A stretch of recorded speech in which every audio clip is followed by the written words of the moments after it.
Bonjour Christian Estrosi. Bonjour. Nous allons parler de l'hommage national qui sera rendu à Arnaud Beltrame. Mais d'abord un mot, est-ce que vous vous rendrez aujourd'hui à la Marche Blanche en mémoire de Mireille Knoll? Je rappelle que 2 hommes ont été mis en examen pour homicide volontaire à caractère antisémite. Bien sûr, je m'y rendrai.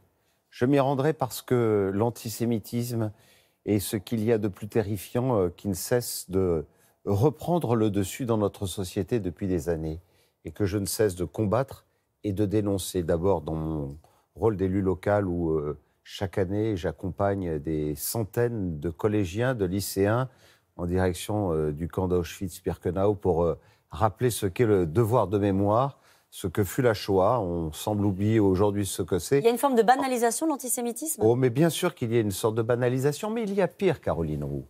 Il y a le fait que, quelque part, dans l'univers médiatique français, à force de toujours taper, alors que nous célébrons les 70 ans d'Israël, ce petit État qui, au milieu de dictature, est une démocratie qui n'a cessé d'être en guerre pour faire face à toutes les menaces, quelles qu'elles soient, et notamment le terrorisme, plutôt que d'en faire un allié pour combattre Daesh, pour combattre le Hamas, pour combattre Boko Haram. On a cessé d'essayer de dire qu'ils étaient la cause de tout dans les souffrances des Palestiniens. Vous pensez à qui lorsque vous dites cela?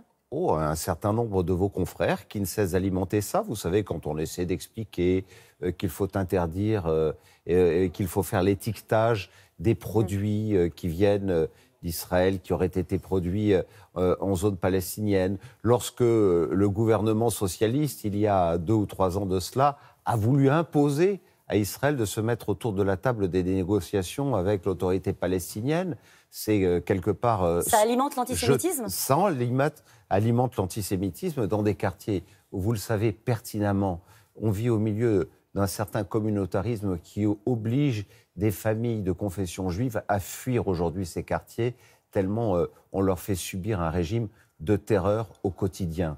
Ce sont des petites actions quotidiennes qui finissent par se traduire par les crimes, tels que celui que nous avons vécu là, tel que nous avons encore vécu il y a 1 an avec Sarah Halimi. Le CRIF demande au Front National et à la France Insoumise de ne pas venir à cette marche blanche ce soir. Vous comprenez cette décision? Il faut respecter ceux qui constituent l'autorité, qui fédère, qui rassemble et qui, aujourd'hui, attend qu'il y ait surtout le calme et aucune récupération politique autour de ce mouvement et de cette marche blanche. Alors aujourd'hui, la France va rendre hommage à un héros.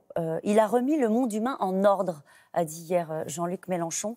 On a besoin, là, aujourd'hui, maintenant, de cette unité nationale. Alors, vous savez, sous le couvert de l'unité nationale, moi j'en ai entendu parler d'unité nationale. Ouais. On essaie d'excuser tout. Mais en même temps, il y a des moments où il faut que la nation soit unie derrière des actes, derrière des gestes. Je me rendrai aussi ce matin, bien évidemment, aux Invalides pour cet hommage. Arnaud Beltrame, ça n'est pas qu'un héros, c'est aussi un martyr. Arnaud Beltrame sera mort en héros et en martyr. Regardez le nombre de fois... Pourquoi vous utilisez ce mot-là, en martyr? Mais parce qu'il se sera donné volontairement pour sauver d'autres vies humaines dans son métier de gendarme, là où il a choisi, en s'engageant dans l'armée pour la sécurité intérieure, de défendre le bien public, de défendre les personnes et les biens. Il a choisi le sacrifice suprême. Vous reprenez les mots des terroristes eux-mêmes qui considèrent qu'ils vont au-devant des situations d'attentat pour mourir en martyr. Quel est l'intérêt de le faire? C'est intéressant ce que vous dites. Et nous y viendrons sans doute quand vous m'interrogerez sur les dispositions que certains proposent aujourd'hui. Mais s'il y a un martyr, ça n'est pas le terroriste. Il faut arrêter de les regarder en martyrs. Le véritable martyr, c'est à la fois ce gendarme, ce sont ceux qui sont prêts à donner leur vie, y compris parmi nos concitoyens.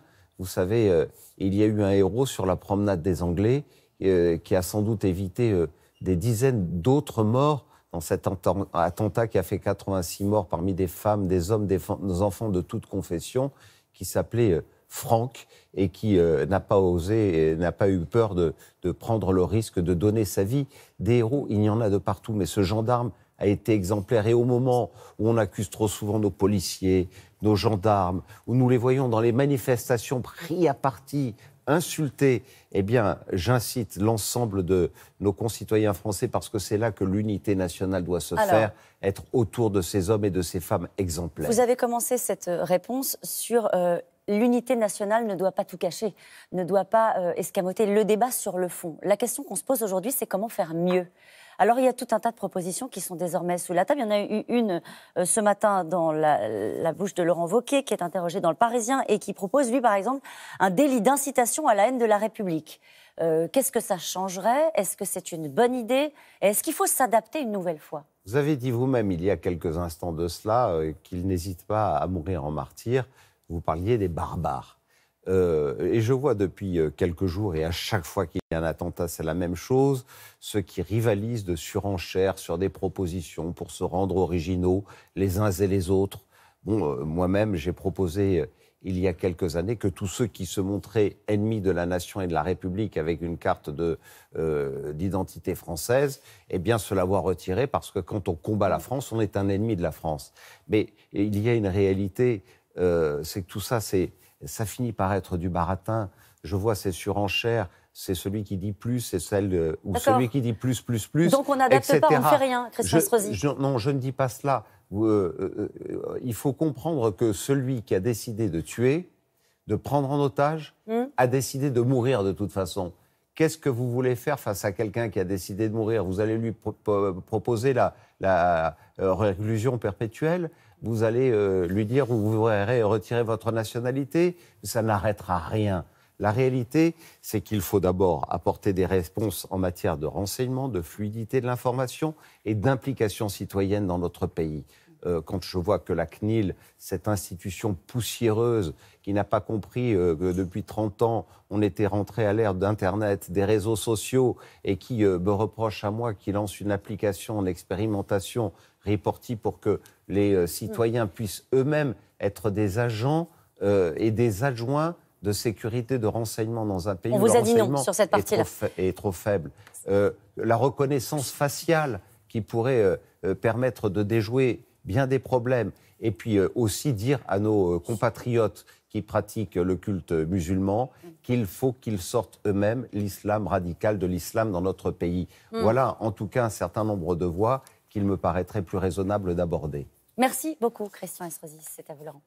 Oui, merci à vous, Caroline. Passez une bonne journée. Et puis à ce soir, Caroline, puisqu'on vous retrouve à 20h50 sur France 5 avec un numéro spécial de C'est dans l'air consacré justement à la réponse française face au terrorisme, avec forcément des invités et puis un très beau documentaire, je crois, de 70 minutes.